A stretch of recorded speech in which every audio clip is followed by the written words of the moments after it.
YouTube channel campus ए NEET. Last video में हम लोगों ने एडजॉइंट मैट्रिक्स पढ़ा था, उससे रिलेटेड मैंने कहा था कुछ क्वेश्चंस आज के वीडियो में हम लोग क्लियर करेंगे। तो आज हम लोग स्टार्ट करते हैं कुछ सम एग्जांपल से जो कि इम्पॉर्टेंट है, ये प्रीवियस ईयर में आए हुए क्वेश्चन है, एडजॉइंट मैट्रिक्स से रिलेटेड है। ठीक है, तो देखते हैं पहला क्वेश्चन। ये 2009 का क्वेश्चन है और एडजॉइंट से रिलेटेड है। जो एडजॉइंट्स की प्रॉपर्टीज वगैरह मैंने बताई थी उनसे रिलेटेड क्वेश्चन है। तो अगर आपने प्रॉपर्टीज पढ़ी हैं, उनको प्रैक्टिस किया है, तो उनसे रिलेटेड ये क्वेश्चन आपको आ जाएगा और इजीली आप सॉल्व कर सकते हैं। क्या गिवन है, क्वेश्चन रीड करते हैं। कैपिटल ए बी है 2/2 मैट्रिक्स, एक मैट्रिक्स है जो कि 2/2 का है। फर्स्ट स्टेटमेंट गिवन है कि adjoint of adjoint A equals to matrix A, और सेकंड स्टेटमेंट है determinants of adjoint A equals to determinants of A. ठीक, अब हमें चेक करना है कौन सा सही है कौन सा गलत है। ऑप्शंस रीड कर लेते। क्या है, फर्स्ट ऑप्शन है statement first is true, statement second is false, and second statement second option is first is false second is true.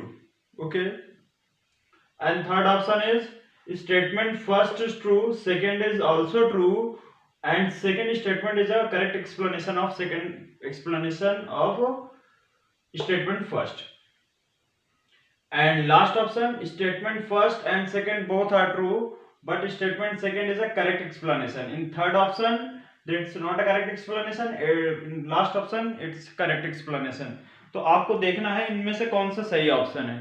तो पहले हम देख लेते हैं इनमें से कौन सा फॉल्स है कौन सा ट्रू है स्टेटमेंट। तो अगर आपने प्रॉपर्टीज पढ़ी हैं तो ये इजीली सॉल्व हो जाएगा। अगर आपको याद है प्रॉपर्टीज, n की वैल्यू यहाँ पर क्या है, n की वैल्यू है 2 अगर आप देखो तो अगर मैं देखो लास्ट वाले स्टेटमेंट की बात करूं, जैसे एडजॉइंट ऑफ ए क्या था, determinant of A n-1 into identity matrix. Identity को आप इग्नोर भी कर सकते हो, मल्टीप्लाई करोगे तो सेम वही आ जाएगा डिटरमिनेंट्स। तो n की वैल्यू आप यहाँ 2 पुट कर दो, कितना आ जाएगा, सेम वही आ जाएगा। तो इसका मतलब सेकंड ट्रू है और ऐसे ही फर्स्ट भी ट्रू है। ठीक है, ऐसे ही फर्स्ट भी ट्रू है। फर्स्ट किस प्रॉपर्टी से सॉल्व हुआ है ये आपको देखना है। मैंने जो प्रॉपर्टी लिखा है उस पर देखिए कौन सी ऐसी प्रॉपर्टी है जो फर्स्ट पार्ट में फर्स्ट स्टेटमेंट में फिट बैठेगी और n की वैल्यू वहां पर 2 होनी चाहिए। तो ये दो स्टेटमेंट है, दोनों ही ट्रू हैं। ऐसे ये ए और बी दो ऑप्शन गलत हो गए क्योंकि इन दोनों में कोई एक ट्रू बोला तो दूसरा फॉल्स बोल दिया है। लास्ट के दोनों में ये बोला दोनों स्टेटमेंट ट्रू है, लेकिन क्या बोला है, एक में बोला है स्टेटमेंट सेकंड जो है फर्स्ट का करेक्ट एक्सप्लेनेशन है और दूसरे में बोला है नहीं है। तो जो हम ये सॉल्व कर रहे हैं उसमें फर्स्ट की कोई हेल्प नहीं ले रहे, तो उसमें कोई इसका एक्सप्लेनेशन से कोई लेना देना नहीं है। बात समझ में आ गया। मतलब हम ये कह सकते हैं दोनों ट्रू हैं लेकिन कोई किसी का करेक्ट एक्सप्लेनेशन नहीं है। So statement second is not a correct explanation for first. ठीक है, तो इसके हिसाब से कौन सा सही होगा, थर्ड ऑप्शन सही हो जाएगा। ठीक है, 2009 का क्वेश्चन है, ये उन्हीं बच्चों को आ जाएगा जिन्होंने प्रॉपर्टीज ढंग से पढ़ी हैं। ठीक है, एक क्वेश्चन और देखते हैं एडजॉइंट का, फिर आगे बात करते हैं। क्या लिखा हुआ है पढ़ते हैं। If capital P equals to matrix is the adjoint of a 3/3 matrix capital A। ये जो मैट्रिक्स गिवन है ये कोई एक मैट्रिक्स है, उसका एडजॉइंट गिवन है। जो कैपिटल P इक्वल्स टू लिखा है, actually P is the adjoint of matrix A। Matrix A क्या है वो हमको नहीं पता है। And determinants of A is 4, उसका डिटरमिनेंट्स कितना दिया है 4। Then alpha is equal to, alpha की वैल्यू यहाँ पर अल्फा की वैल्यू में से कौन सा सही हो सकता है ऑप्शन, वो आपको बताना है। 2013 का क्वेश्चन है ये, देखते हैं कैसे।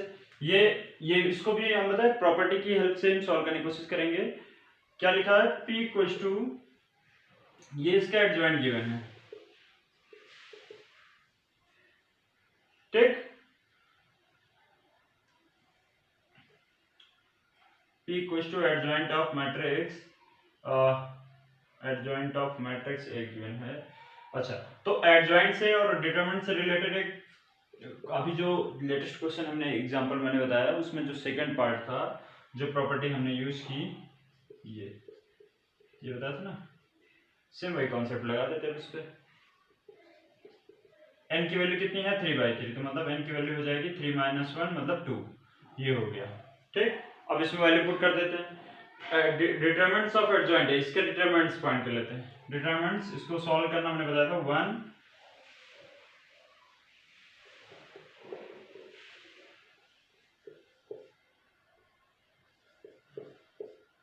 4 - 6 + 3 4 minus 6 again 4 minus 6 equals to इसकी वैल्यू क्या है 4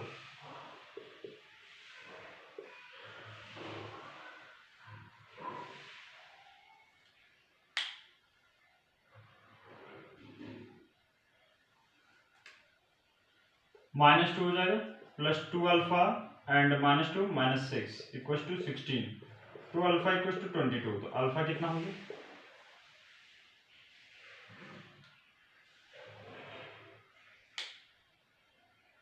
अल्फा कितना हो गया 11 राइट आंसर इज 11 ओके देखा आपने प्रॉपर्टी अगर हमें आती है तो किस तरह से क्वेश्चन कम टाइम में सॉल्व हो सकते हैं तो ये फर्स्ट ऑप्शन इसका सही था ठीक है अब एडजॉइंट हमने पढ़ लिया अब आगे पढ़ते हैं नेक्स्ट कॉन्सेप्ट में नेक्स्ट कॉन्सेप्ट हमारा जो नया मैट्रिक्स में नई आगे बढ़ते हैं तो वो है इनवर्स ऑफ मैट्रिक्स ठीक है अब मैट्रिक्स का इनवर्स कैसे फाइंड करेंगे वो समझते हैं तो मैट्रिक्स का इनवर्स दो मेथड से फाइंड किया जा सकता है दो से ज्यादा भी मेथड हैं तो दो मेथड हम लोग ज्यादा पढ़ते हैं एक मैट्रिक्स मेथड और एक elementary transformation method matrix method और एलिमेंट्री ट्रांसफॉर्मेशन मेथड दोनों मेथड को समझते हैं वन बाय वन दोनों से देखते हैं पहले बेसिकली क्वेश्चन कैसे सॉल्व किया जा सकता है और प्रॉपर्टी की हेल्प से प्रॉपर्टी तो हर चीज की होती है प्रॉपर्टी जो है इनवर्स ऑफ मैट्रिक्स की भी है प्रॉपर्टीज हैं तो उन प्रॉपर्टीज को पढ़ेंगे और प्रॉपर्टीज की हेल्प से कैसे क्वेश्चन कम से कम टाइम में सॉल्व किया जा सकता है उनसे प्रीवियस ईयर के क्वेश्चन भी कुछ पुटअप कर लेंगे जो आपको शायद समझने में आसानी रहे ठीक है तो हम लोग स्टार्ट करते हैं इनवर्स ऑफ मैट्रिक्स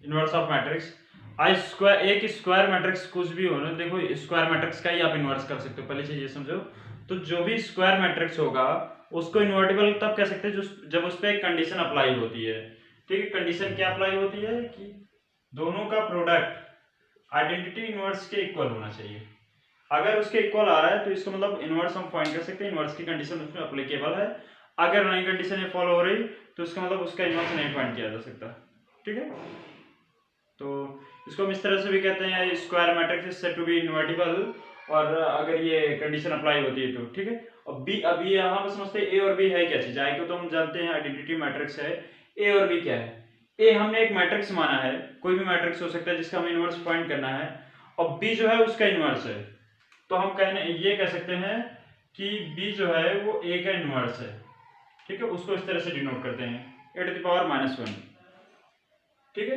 इनवर्स या इनवर्टिबल आप कह सकते हो बी जो है ए का इनवर्स है तो आप यहाँ पर ये चीज साबित कर ये कहना चाह रहा हूं मैं कि दोनों का प्रोडक्ट ऐसे आई आएगा आइडेंटिटी मैट्रिक्स अगर आपको किसी सॉल्यूशन में डाउट है किसी क्वेश्चन में डाउट है कि ये इनवर्स सही है गलत है तो दोनों को आप मल्टीप्लाई कर लो अगर आइडेंटिटी आता है तो इसका मतलब आप सही हैं ठीक है तो ये है इसमें इनवर्स ऑफ मैट्रिक्स अब ये समझते देखो इनवर्स ऑफ मैट्रिक्स फाइंड कैसे करेंगे एक प्रॉपर्टीज याद होगी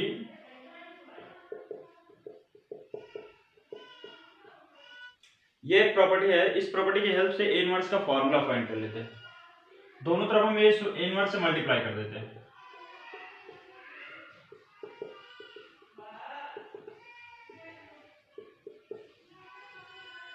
इन दोनों को मल्टीप्लाई करेंगे ए इनवर्स से वही मैंने बताया दोनों को मल्टीप्लाई किसके आइडेंटिटी मैट्रिक्स के इक्वल आता है इन दोनों का आइडेंटिटी मैट्रिक्स को इनवर्स के साथ मल्टीप्लाई करेंगे तो वही आ जाएगा इनवर्स ऑफ ए और सेम वही चीज अगर आइडेंटिटी मैट्रिक्स को एडजॉइंट के साथ मल्टीप्लाई करोगे तो एडजॉइंट ही आएगा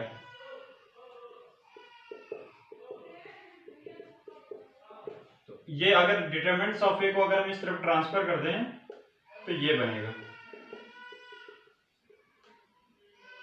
ए इनवर्स का ये फॉर्मूला आ गया 1 determinants of A into adjoint A equals to A inverse अगर आपको सिंपली ए इनवर्स फाइंड करना है तो इस स्टेप को फॉलो करते जाइए पहले उसका डिटरमिनेंट्स फाइंड कर लीजिए एडजॉइंट फाइंड कर लीजिए दोनों का मल्टीप्लाई कर दीजिए आ जाएगा इनवर्स ठीक है एडजॉइंट कैसे फाइंड करते हैं आई होप याद होगा एडजॉइंट का फिर भी याद दिला दूं एडजॉइंट ऑफ ए जो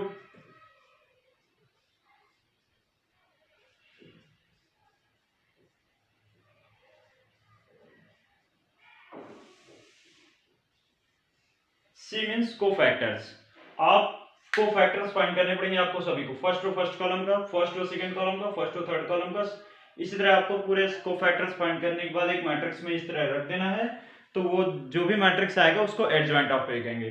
कोफैक्टर्स भी आई होप आपको याद होगा, जैसे हम लोग डिटरमिनेंट सॉल्व करते हैं, किसी भी मैट्रिक्स की वैल्यू फाइंड करते हैं तो कोफैक्टर की हेल्प से सॉल्व होते हैं सारी वैल्यूज, तो वो कोफैक्टर ही कहलाता है। ठीक है, अगर आप अभी हम सॉल्व करेंगे क्वेश्चन तो आपको समझ में आ जाएगा। तो आपको जो भी वैल्यू पता है वो वैल्यू इसमें रख देना तो एडजॉइंट ए मिल जाएगा, और एडजॉइंट ए 1 डिटरमिनेंट से के इक्वल हो जाएगा क्या, ए इनवर्स। तो ए इनवर्स हम इस तरह से फाइंड कर सकते हैं। बाकी कंडीशन क्वेश्चन की कंडीशन पे भी डिपेंड करता है, कई बार क्वेश्चन में हमको इतना स्टेप फॉलो करने की जरूरत ही नहीं पड़ती, तो क्वेश्चन पे डिपेंड करता है, हमने बताया जैसे। ठीक है, तो पहले हम एक सिंपल क्वेश्चन सॉल्व करते हैं मैट्रिक्स मेथड से, इस फॉर्मूले का यूज करके कि कैसे एक्चुअली में फाइंड करेंगे हम लोग इनवर्स ऑफ मैट्रिक्स।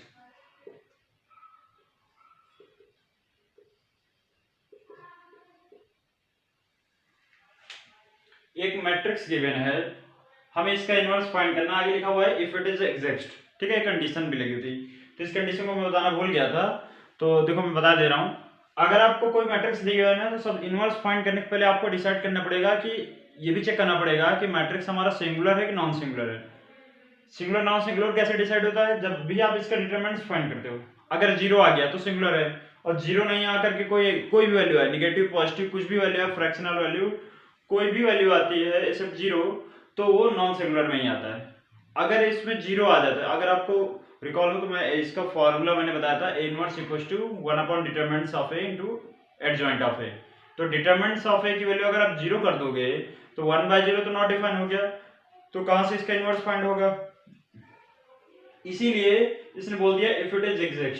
ज्यादातर 12th क्लास के में जो इनवर्स फाइंड करने क्वेश्चंस हैं उसमें कंडीशन गिवन रहती है। ठीक है, तो ये मैं बता रहा हूँ, जरूर नहीं कि हर क्वेश्चन में हो, लेकिन किसी किसी क्वेश्चन में रहती है, लेकिन हो या ना हो आपको ये जरूर चेक करना, नॉन सिंगुलर होगा तो ही इनवर्स फाइंड करने की जरूरत है, अदरवाइज उसका इनवर्स नहीं फाइंड किया जा सकता। टाइम मत वेस्ट करना कि पूरा सॉल्व करो बाद में डिसाइड करो अरे इसका इनवर्स तो फाइंड ही नहीं किया जा सकता। ठीक है, तो पहले हम देख लेते हैं नॉन सिंगुलर। नॉन सिंगुलर कैसे, इसके determinants of A, determinants 1 first to first column cross multiply कर देते हैं, देखो इसको सॉल्व कर लेते हैं। First row first column delete कर दीजिए, क्या बचेगा -1 1 1 -1। अब first row second column sorry first row second column कर देते हैं, कितना बचेगा 1 2 1 -1। फिर लास्ट रो और लास्ट कॉलम कितना हो जाएगा 1 2 -1, sorry first row last column not last row last column. तो अगर ये रो और ये कॉलम कर देते कितना बचेगा 1 2 -1 और 1। अब इसको सॉल्व कर लेते हैं, कितना हो जाएगा 1 -1 -1 -2 1 + 2 3 हो जाएगा, ये भी 3 हो जाएगा, टोटल कितना आ गया 6 आ गया। 6 जो है जीरो के इक्वल नहीं है, इसका मतलब इसका इनवर्स एग्जिस्ट करता है, मतलब ये नॉन सिंगुलर है तो इसका इनवर्स एग्जिस्ट करता है, तो हम इसका इनवर्स फाइंड कर सकते हैं इजीली। तो उसके लिए हम एडजॉइंट ए फाइंड कर लेते हैं। डिटरमिनेंट्स ऑफ ए तो हमने फाइंड कर लिया, मैंने फॉर्मूला बताया था cofactors of first to first column, फिर से लिख दे रहा हूं, फिर कोफैक्टर सेकंड रो के फाइंड कर लेना है, फिर कोफैक्टर इधर, इन सब की वैल्यू पुट कर देना, एडजॉइंट ए आ जाएगा। तो पहले हम कोफैक्टर फर्स्ट और फर्स्ट कॉलम को फाइंड करते हैं, तो उसी तरह आपको जैसे मैंने ये सॉल्व किया सेम उसी तरह आपके माइंड में ये आना चाहिए कि first row first column delete हो गया। और एक चीज बता दूं कि जहां पर फर्स्ट रो फर्स्ट कॉलम, देखो जैसे ये है 1 और 1, अगर ये इवन आता है तो प्लस में रहेगा, अगर ये ऑड आता है तो माइनस में रहेगा। कैसे, इसका फॉर्मूला होता है Cij equals to -1 to the power i + j into जो भी इसका माइनस आए। ठीक है, तो i + j में अगर आप इमेजिन करो, अगर 1 1 रखोगे 2 -1 टू द पावर 2 तो क्या हो जाएगा प्लस में, और अगर आप फर्स्ट और सेकंड कॉलम करते हो 1 + 2 कितना हो जाएगा -3, तो -1 टू द पावर 3 कितना हो जाएगा -1 हो जाएगा। तो ये याद रखना आप लोग कि अगर यहाँ पर ऑड नंबर आता है तो जरूरी नहीं कि आप बार बार माइनस से मल्टीप्लाई करो, अगर ऑड नंबर आता है तो आप डायरेक्टली लिख दो कि ये इसकी वैल्यू माइनस में होगी, और अगर यहाँ पर इवन नंबर आता है जैसे 1 1 या 2 2 या 3 3 तो उसमें क्या होगा प्लस में आएगा। तो इसीलिए हम इतना माइंडसेट लेकर चलते हैं कि ये जितने भी ऑड है, जैसे ये 1 2 हो गया, ये हो गया, ये नहीं सॉरी ये, ठीक, इनमें निगेटिव आएगा, बाकी सब में पॉजिटिव आएगा, देख लो। तो फर्स्ट रो फर्स्ट कॉलम को अगर हम डिलीट करते क्या बचेगा 1 माइनस 1 कितना हो जाएगा 0। तो 0 से प्लस माइनस से कोई लेना देना नहीं, 0 0 रहेगा। अब फर्स्ट रो सेकंड कॉलम कर लेते हैं, ये फर्स्ट रो ये सेकंड कॉलम, समझ में आया ना। देखो फर्स्ट रो और ये सेकंड कॉलम चला जाएगा, कितना बचेगा 1 2 1 माइनस 1, क्रॉस मल्टीप्लाई कर दो, माइनस 1 माइनस 2 कितना हो जाएगा -3, लेकिन ऑलरेडी मैंने बताया ये माइनस में होता है तो +3 हो जाएगा। अब फर्स्ट रो थर्ड कॉलम कर देते हैं, तो ये कितना हो जाएगा 1 + 2 3, इसको वैसे नोट कर देंगे। अब सेकेंड रो फर्स्ट कॉलम, तो कितना हो जाएगा -1 -2, लेकिन ऑलरेडी माइनस है तो ये +2। फिर सेकेंड रो और second column, sorry second row second column कितना हो जाएगा -1 -2 -3। फिर सेकेंड रो थर्ड कॉलम, ये सेकेंड रो ये थर्ड कॉलम, कितना हो जाएगा 1 -2 -1, लेकिन ये ऑलरेडी माइनस में होता है तो प्लस। अब देखते हैं थर्ड रो फर्स्ट कॉलम, ये हुआ थर्ड रो ये हुआ फर्स्ट कॉलम, कितना हो जाएगा 1 + 1 2। फिर थर्ड रो और सेकेंड कॉलम, ये थर्ड रो ये सेकेंड कॉलम, कितना हो जाएगा 0। फिर थर्ड रो थर्ड कॉलम -1 -1 -2, ये आ गया एडजॉइंट ए, ठीक है। ये इसका हमने एडजॉइंट ए फाइंड कर लिया। अब इनवर्स ऑफ ए का फॉर्मूला लगा देते हैं, 1 determinants of A adjoint A, ये मल्टीप्लाई में रहता है न्यूमरेटर के ऑप्शन में, न्यूमरेटर की जगह पर। तो 1 डिटरमिनेंट्स ऑफ ए कितना है 6, ये कितना है 0 3 3, ये आ गया इसका इनवर्स। अगर आप चाहो तो 6 से डिवाइड भी कर सकते हो अंदर 1/1 ईच एलिमेंट से, और इतना भी रखना चाहो तो ये भी सही है। अगर आपको चेक करना है ये सही गलत है, जैसे मैंने बताया था कि ए इनवर्स ए या ए इनवर्स दोनों आइडेंटिटी मैट्रिक्स के इक्वल होते थे। इसको आप क्वेश्चन से मल्टीप्लाई जब करेंगे रो बाय कॉलम तो आपको क्या मिलेगा, सिर्फ आइडेंटिटी मैट्रिक्स मिलेगा 1 0 0, ठीक। अगर आपको डाउट है तो चेक कर सकते हैं, इस तरह मल्टीप्लाई करने पर इसमें यही आइडेंटिटी मैट्रिक्स आ जाएगा। तो ये हम लोग सिंपली मैट्रिक्स मेथड था, ये मैट्रिक्स मेथड से इनवर्स इस तरह फाइंड करते हैं, ठीक।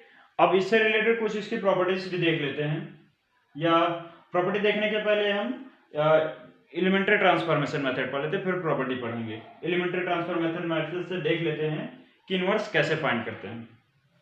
ये मैट्रिक्स है, अब इसको हम सॉल्व करेंगे एलिमेंट्री ट्रांसफॉर्मेशन मेथड से। अब इसका इनवर्स फाइंड किया जा सकता है, मैंने ऑलरेडी ऐसा एग्जांपल लिया है जो कि नॉन सिंगुलर है, ठीक है, क्योंकि अभी हमें एलिमेंट्री ट्रांसफॉर्मेशन मेथड पढ़ना है, ना कि नॉन सिंगुलर और सिंगुलर पर डिस्कशन करना है। तो अब हम लोग जो है इसका इनवर्स फाइंड करते हैं एलिमेंट्री ट्रांसफॉर्मेशन मेथड से। तो उसके लिए समझो होता क्या है, देखो एलिमेंट्री ट्रांसफॉर्मेशन मेथड दो कंडीशन पे यूज होता है, या तो आप पूरा क्वेश्चन कॉलम बेस पे सॉल्व करो, या तो आप पूरा क्वेश्चन रो पे सॉल्व करो। रो और कॉलम समझते होगे ना, हॉरिजॉन्टल लाइन को क्या बोलते हैं, रो बोलते हैं, वर्टिकल लाइन को कॉलम्स बोलते हैं, ठीक। कई बच्चों को यही डाउट रहता है रो और कॉलम्स में क्या है। तो रो पे क्वेश्चन सॉल्व होगा पूरा, या फिर पूरा क्वेश्चन कॉलम्स पे सॉल्व होगा, या आपकी चॉइस है आप किस पे सॉल्व करो, ठीक है। जिस पे आपने डिसाइड कर लिया है कि हम कॉलम्स पे सॉल्व करेंगे तो पूरा क्वेश्चन कॉलम्स पे ही सॉल्व होना चाहिए, फिर आप बीच में कहीं पर भी रो नहीं यूज करेंगे, ठीक है। तो अभी हम इस क्वेश्चन को किसी मेथड से सॉल्व करें कोई फर्क नहीं पड़ता, मेथड दोनों का, कॉन्सेप्ट दोनों का सेम है, ठीक। तो ये आप जानते होंगे कि ये हम इक्वल लिख सकते हैं, ठीक है। ए इक्वल्स टू आइडेंटिटी ऑफ इन दोनों का प्रोडक्ट जो होगा वो एक इक्वल हो जाएगा, ठीक। दोनों आइडेंटिटी मैट्रिक्स है, दोनों मल्टीप्लाई करेंगे फिर वही आ जाएगा। वैल्यू पुट कर देते हैं इधर 0 -1 -2 1 2 -1 -1 1 आइडेंटिटी मैट्रिक्स की वैल्यू पुट कर देते हैं, इसकी वैल्यू नहीं पुट करेंगे। इसको हम देखो अभी ये क्वेश्चन ये है, अब हम इसको इस तरह सॉल्व करेंगे, आपको भी यही दिमाग लगाना है कि ये इस फॉर्म में बन जाना चाहिए क्वेश्चन। इस फॉर्म में का सेंस यहाँ पर ए रहना चाहिए, यहाँ पर आई आ जाना चाहिए, और यहाँ पर जो भी मैट्रिक्स आएगा उसको हम इनवर्स मान लेंगे, क्योंकि inverse of A into A equals to I के इक्वल होता है। तो अगर यहाँ पर आई आता है तो, और आई आएगा ही आएगा, नहीं आ रहा तो आप कहीं ना कहीं कैलकुलेशन पे प्रॉब्लम कर रहे हैं, ठीक है। तो प्रॉब्लम अपनी सॉल्व कीजिए, कैलकुलेशन को समझिए फिर से। अब इसमें कोई फॉर्मूला नहीं है, कोई न प्रॉपर्टी है, कुछ नहीं है, बस आपको ऐड सब्ट्रैक्ट मल्टीप्लाई डिवाइड इतना करना है बेसिकली। कहाँ पर क्या मल्टीप्लाई कर सकते हैं ये चीज समझनी है। तो इसमें आप किसी भी रो को किसी भी रो के साथ ऐड कर सकते हैं, माइनस कर सकते हैं, किसी भी रो को किसी कांस्टेंट वैल्यू से मल्टीप्लाई कर सकते हैं, लेकिन कोई भी एक से ज्यादा रो, जैसे इसमें देख सकते हो 3 रोज हैं, तो इनको आपस में मल्टीप्लाई या डिवाइड करने की जरूरत नहीं है, वो गलत हो जाएगा। ठीक है, अब हम इसको आइडेंटिटी मैट्रिक्स बनाने की कोशिश करते हैं। तो आइडेंटिटी मैट्रिक्स के आप देख सकते हो, यहाँ पर 1 होना चाहिए, यहाँ 0, यहाँ 0, यहाँ पर 0, फिर यहाँ 1, फिर यहाँ 0, ऐसे यहाँ 0 0, फिर यहाँ 1 होना चाहिए, तब ये बनेगा। ठीक है, देखते बनाते कैसे बनेगा। देखो, अगर हम इससे इसको माइनस कर दें, इस रो से इस रो को माइनस कर दें, तो यहाँ पर क्या आ जाएगा, 0 माइनस 0 में अगर हम -1 माइनस कर देंगे तो कितना हो जाएगा, +1 हो जाएगा। ठीक है, तो इतना हम कर देते हैं, और यहाँ पर हमें 0 चाहिए, उसको देखते हैं बाद में, पहले यहाँ पर ये कर देते हैं, यहाँ लिख देंगे फर्स्ट रो के प्लेस पर हम first row minus second row minus करके लिख रहे हैं, तो 0 - 1 1 हो जाएगा, ये -1 ये हो जाएगा, माइनस करेंगे 0, ऐसे इधर भी जो चेंजेस इधर होंगे वही चेंजेस इधर भी होंगे, इन दोनों रो को भी माइनस कर दो, बाकी सेकेंड रो थर्ड रो का हमने कोई रीजन नहीं लिखा है तो वो वैसे ही रहेगा।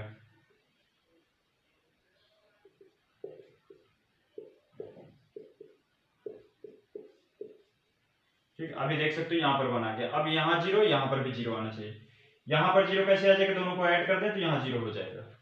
ठीक है, फर्स्ट रो सेकंड रो को ऐड करके सेकंड रो पे लिखे, ना कि फर्स्ट रो पे लिखेंगे तो फिर वहीं पहुंच जाएंगे, तो यहाँ तो 0 आ जाएगा। इसकी क्या, इसकी जगह क्या करें, इसकी जगह ये कर सकते हैं कि इसमें 2 से मल्टीप्लाई करके फिर ऐड कर दें फर्स्ट रो में। देखो समझो, ऐसे हम लिखेंगे सेकंड रो के प्लेस पर second row plus first row, और थर्ड रो के प्लेस पर लिख देते हैं third row plus 2 times of first row. ठीक है, अभी फर्स्ट रो हमारा सेम रहेगा, उस पर हम कोई चेंजेस नहीं कर रहे, उसको ऐसे नोट कर लेते हैं। सेकेंड और फर्स्ट को ऐड कर देते हैं, -1 1 कितना हो जाएगा, 0, इसको ऐड करते हैं 1, इसको करेंगे -1, इधर ऐड कर दो 1, इधर 0, इधर 0। ठीक, थर्ड रो पे हमने क्या कहा था कि ये और 2 टाइम्स ऑफ फर्स्ट रो, तो 2 और इसको ऐड कर देंगे 0, इसमें 2 से मल्टीप्लाई करो -2, -1 और -2 कितना हो जाएगा, -3, इसमें 2 से 0 को मल्टीप्लाई करेंगे 0 ही रहेगा, तो 1 + 0 1 हो जाएगा, ऐसे इसमें 2 हो जाएगा, इधर -2 और इधर 1, ये आ गया। अब देख सकते हो फर्स्ट कॉलम हमारा सेम हो गया, हम यूज जरूर रो कर रहे हैं लेकिन हम चेंज कॉलम्स करते जा रहे हैं। ठीक है, तो ऐसा कोई कंडीशन नहीं, बस इसका कंडीशन है कि रो आप यूज करें तो रो ही यूज करोगे पूरे क्वेश्चन में। ठीक, अब सेकंड कॉलम में देखते हैं, यहाँ 0 है, यहाँ 1 है, यहाँ 0, तो बीच में 1 तो ठीक है, ऊपर इसको 0 होना चाहिए, इसको भी 0 होना चाहिए, तो इसको 0 में इस तरह से बना सकते हैं कि इन दोनों को ऐड कर दें। अच्छा, ये भी ध्यान रखना कि आप बना तो रहे हो सेकंड कॉलम, लेकिन फर्स्ट कॉलम नहीं बिगाड़ना चाहिए। अगर आप सेकंड कॉलम तो बना लिए, फर्स्ट कॉलम फिर से बिगाड़ दिए तो फायदा क्या हुआ। फर्स्ट कॉलम का भी ध्यान रखना चाहिए कि बिगड़ना नहीं चाहिए। दोनों को ऐड कर दें, यहाँ 0 आ जाएगा, इन दोनों को ऐड करने से इधर कोई चेंजेस नहीं आएगा। ठीक, और इसका क्या करें, यहाँ पर 0 चाहिए, इसमें 3 से मल्टीप्लाई करके ऐड कर दें। ठीक, तो देखो करते हैं हम, यहाँ रीजन लिख देते हैं, फर्स्ट रो को नहीं चेंज कर रहे, फर्स्ट रो को ही चेंज करें, सॉरी, फर्स्ट रो के प्लेस पर लिख देते हैं first row plus second row, और थर्ड रो के प्लेस पर लिख देते हैं third row plus 3 times of second row. ठीक है, अब इधर देखो आते हैं, तो अभी हम फर्स्ट रो पे चेंजेस कर देते हैं, दोनों को ऐड कर देंगे 1 0 1 हो जाएगा, -1 और 1 को ऐड करेंगे 0 0 -1 को ऐड करेंगे -1, इधर भी वही ऐड कर देते हैं 1 1 2, इधर -1 और इधर 0। ठीक है, अब इसमें थर्ड रो में 3 टाइम्स ऑफ सेकंड रो, पहले सेकंड रो का 3 टाइम्स करना फिर ऐड करना है, तो 0 + 0। अच्छा, सेकंड रो में नहीं चेंज कर रहा, सेकंड रो ऐसे नोट कर लेते हैं, फिर चेंज करते हैं, एक सेकंड।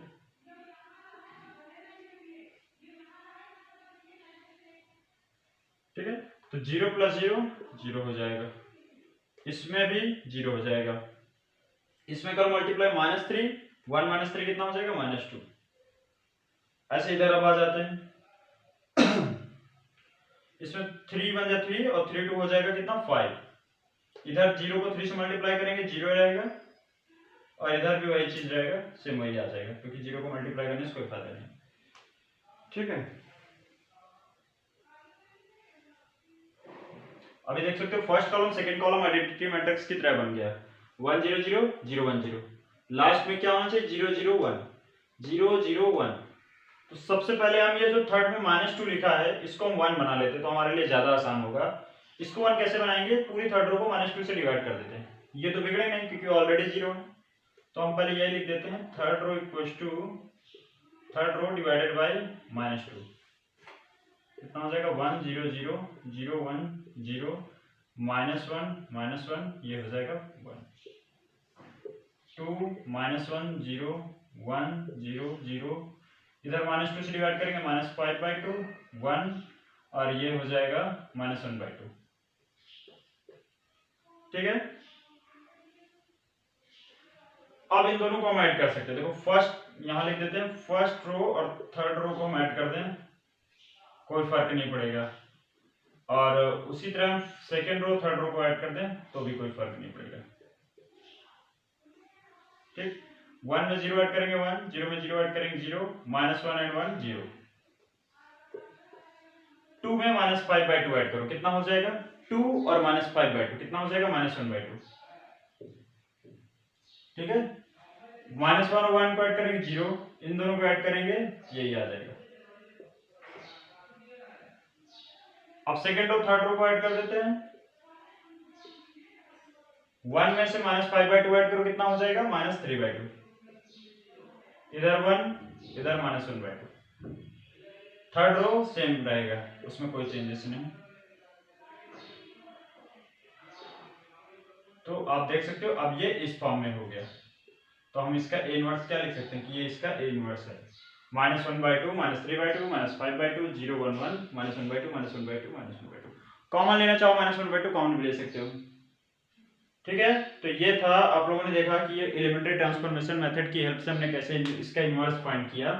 थोड़ा सा ये मेथड ज़्यादा टाइम टेकिंग रहता है, इसीलिए जो एग्जाम्स में क्वेश्चन आते हैं उसमें मेथड नहीं लिख के आता कि इस मेथड से सॉल्व करो, उसको सिर्फ आप कौन सा ऑप्शन सही होगा बस उसको इतना जानना रहता है।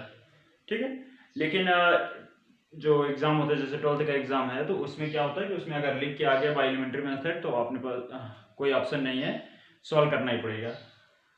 तो समझना इसको भी जरूरी है, इसको इग्नोर मत कर देना कि बहुत ही टाइम टेकिंग है, बड़ा है क्वेश्चन है ऐसा वैसा। ठीक है, ये सब दिमाग मत लगाना बेफजूल वाला, इसको पढ़ो समझो और सॉल्व करने की कोशिश करो। और अगर फिर भी नहीं समझ में आया तो आप कमेंट में बताओ, हम इसको फिर से 2 बार 3 बार 4 बार जितनी बार बोलोगे आप उतनी बार इसको फिर से वीडियो बना करके जिस तरह से भी आपको समझ में आएगा इसको समझाने की कोशिश करेंगे।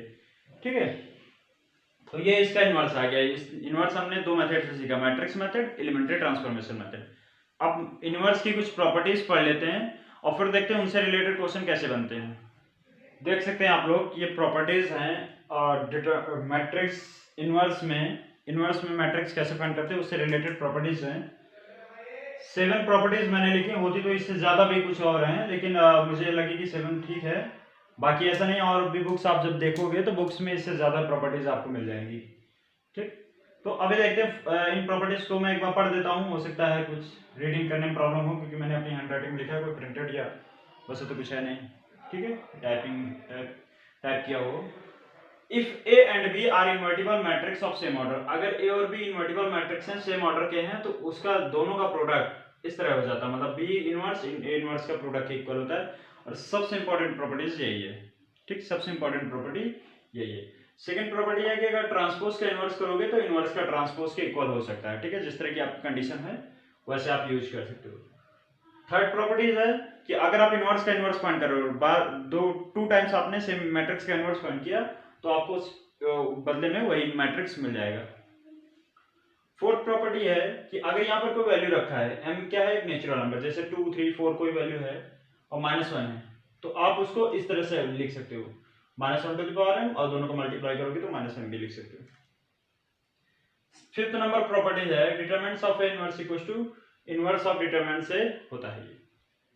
एंड सिक्स प्रॉपर्टी है orthogonal matrix capital A is always invertible, A inverse equals to transpose of A. Orthogonal matrix अगर गिवन है तो उसमें ये कंडीशन अप्लाई हो जाती है। ठीक, और A inverse A equals to A inverse ये कंडीशन तब अप्लाई होती है जब ये इनवॉलंटरी मैट्रिक्स होता है। ठीक है, तो ये ध्यान देखना है कि क्वेश्चन किस तरह का है और हम इसमें कौन सी प्रॉपर्टी फिट कर सकते हैं, उस हिसाब से क्वेश्चन सॉल्व करने की कोशिश करते हैं। तो अब देखते हैं इससे प्रॉपर्टी से रिलेटेड एक क्वेश्चन समझते हैं कि कैसे प्रॉपर्टी की हेल्प ले सकते हैं क्वेश्चन में। तो क्वेश्चन नोट कर देते हैं। ये क्वेश्चन है और इसमें देखो क्या फाइंड करना है, e⁻² फाइंड करना है। -1 को इनवर्स कहते हैं, वो तो हमने फाइंड करना सीख लिया, लेकिन अगर -1 से ज्यादा है, जैसे इसमें -2 है, तो इसको कैसे सॉल्व करेंगे। एक प्रॉपर्टी मैंने बताई, अभी आपको याद होगा, मैं फिर से याद दिला दे रहा हूं।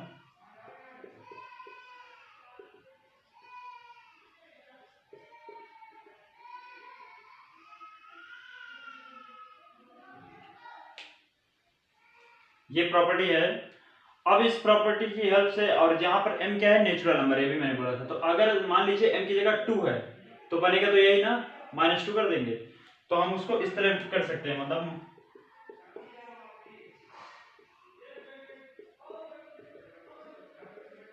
ठीक, या आपके पास दो ऑप्शन है, या तो आप इस तरह सॉल्व करें या तो इस तरह सॉल्व करें। कैसे, या तो आप इसका पहले स्क्वायर फाइंड कर लें और फिर उसका इनवर्स फाइंड कर लें, और या तो इनवर्स फाइंड करने के बाद स्क्वायर कर दें। दोनों ऑप्शन है, दोनों में से जैसे आप करना चाहें।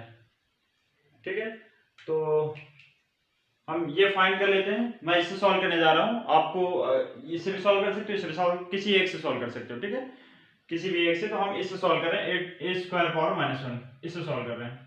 तो उसके लिए पहले हमें a² फाइंड करना होगा। a² कैसे आ जाएगा, दोनों का मल्टीप्लाई करके।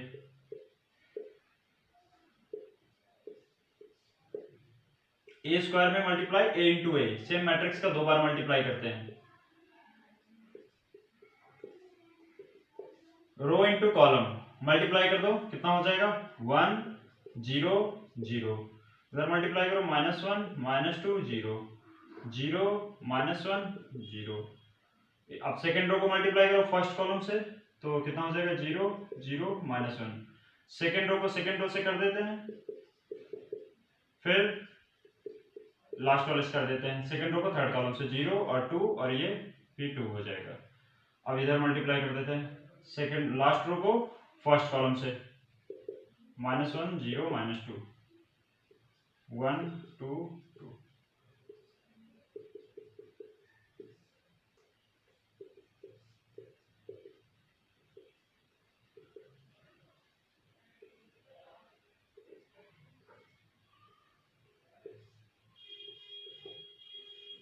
ये स्क्वायर आ गया। अब हमें इसका इनवर्स फाइंड करना है। इसका इनवर्स हम उसी मैट्रिक्स मेथड से सॉल्व कर देते हैं। इनवर्स का फॉर्मूला याद है, इनवर्स के लिए हमने बताया था डिटरमिनेंट्स ऑफ ए, और उसमें एडजॉइंट ऑफ ए। तो अगर यहाँ पर a² में इनवर्स है तो हम उसका डिटरमिनेंट्स ऑफ स्क्वायर कर लेंगे, और यहाँ पर भी स्क्वायर कर लेंगे। तो पहले हम इसका डिटरमिनेंट्स फाइंड कर लेते हैं। कैसे सॉल्व कर लेते हैं इसको, 25 - 20, और इधर कर देंगे, ये कॉलम और ये रो डिलीट हो जाएगा, -5 + 12, और ये हो जाएगा -5 + 15। टोटल कितना हो गया 5 21 -10, 25 5 26, 26 में माइनस हो जाएगा, कितना बचेगा 16। ठीक है, तो ये आ गया डिटरमिनेंट्स ऑफ a², इसका कितना 16 है। 16 क्या है, 0 नहीं है, इसका मतलब इसका इनवर्स एग्जिस्ट करता है, जो कि हम फाइंड कर सकते हैं। अब इसके बाद हम इसमें एडजॉइंट फाइंड कर लेते हैं। एडजॉइंट्स के लिए मैंने बताया था कोफैक्टर 1 by 1, टोटल 9 कोफैक्टर्स हमको फाइंड करने हैं इसमें। तो इसमें देखो फर्स्ट रो फर्स्ट कॉलम करेंगे, कितना हो जाएगा 25, सॉरी 25 - 25 हो जाएगा।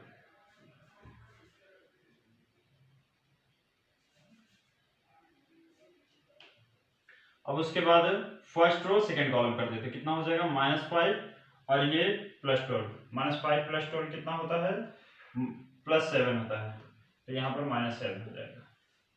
अब फर्स्ट रो थर्ड कॉलम कर देते हैं, तो कितना हो जाएगा -5 + 15, तो ये हो जाएगा +10। सेम इसी तरह आप सेकंड रो पे चलते हैं। सेकंड रो फर्स्ट कॉलम कितना हो जाएगा -15 और +5, कितना हो गया -10, -15 + 5 -10 हो गया, जिसमें हम यहाँ +10 लिखेंगे। अब सेकंड रो और सेकंड कॉलम कर देते, कितना हो जाएगा 5 + 5 - 3 2। फिर सेकंड रो लास्ट कॉलम कर देते हैं। सेकंड रो लास्ट कॉलम कितना हो जाएगा 5 - 9, 5 - 9 कितना होगा -4, तो यहाँ पर +4 लिखेंगे। अब थर्ड रो ले लेते हैं। थर्ड रो फर्स्ट कॉलम कितना हो जाएगा -12 और +5, -12 +5 कितना हो जाएगा -7। अब थर्ड रो सेकंड कॉलम कितना हो जाएगा 4 और -1 कितना हो जाएगा 3। फिर last row last column, third row third column कितना हो जाएगा 5 -3 कितना हो गया 2। ठीक, 5 -3 2 हो गया। तो ये आप देख सकते हैं ये हमने इसका एडजॉइंट फाइंड कर लिया है। अब इसका इनवर्स फाइंड करने के लिए क्या करें, a⁻2 1/डिटरमिनेंट्स ऑफ a, और यहाँ पर इसका एडजॉइंट फाइंड कर लेते हैं। इसका स्क्वायर कितना आया था 16 डिटरमिनेंट्स, और ये -7 10 10 2 4 -7 -3। ठीक है, और इसमें भी वही कंडीशन अप्लाई होगी। अगर आप मल्टीप्लाई करना चाहो a square into a identity आ जाएगा। ठीक है, तो इस तरह से मल्टीप्लाई करते हो। ये देखा आपने कि किस तरह से हमने इनवर्स फाइंड किया, काफी पढ़ लिया, काफी कुछ हम लोगों ने आज इस वीडियो में क्या क्या सब चीजें पढ़ा है, एक बार मैं फिर से याद दिला देता हूँ। पहले तो हमने एडजॉइंट्स के कुछ एग्जाम्पल सॉल्व किए, कुछ जो प्रॉपर्टी से रिलेटेड थी। उसके बाद इनवर्स से स्टार्ट हुआ। इनवर्स दो मेथड से सॉल्व करते हैं, मैट्रिक्स और एलिमेंट्री ट्रांसफॉर्मेशन मेथड से। दोनों मेथड समझ लिए, प्रॉपर्टीज समझ ली, और ये क्वेश्चन देख लिया कि इसमें प्रॉपर्टी किस तरह अप्लाई हुई। ठीक, ये तो थोड़ा फिर भी ज्यादा हो गया। अगर आपको याद हो एडजॉइंट वाले क्वेश्चन जो मैंने कराए थे, तो ज्यादा प्रॉपर्टीज जहां पर लगती है तो ज्यादातर क्वेश्चन बहुत ज्यादा नहीं सॉल्व करने पड़ते, लेकिन कभी कभी सॉल्व भी करने पड़ जाते हैं। ठीक है, ऐसा कोई वो कॉन्सेप्ट नहीं है कि प्रॉपर्टी लगाओ तो 2 ही लाइन में सॉल्व हो जाएगा। बात समझ गए? तो ये था इसका इनवर्स, और इनवर्स कैसे फाइंड करते हैं प्रॉपर्टी से रिलेटेड। तो आई थिंक मैट्रिक्स चैप्टर में अब मेरे हिसाब से काफी कुछ कंप्लीट हो चुका है। तो अब नेक्स्ट वीडियो में जब भी हम पढ़ेंगे, तो नेक्स्ट वीडियो में हम आगे के क्वेश्चन, इसके सिर्फ मैट्रिक्स चैप्टर से जो प्रीवियस ईयर क्वेश्चन है उन्हीं को सॉल्व करेंगे। 1 या 2 वीडियो में जितने भी होगा। अगर आपको ज्यादा चाहिए तो आप कमेंट में बताएं, ज्यादा वीडियो प्रोवाइड कर दिए जाएंगे।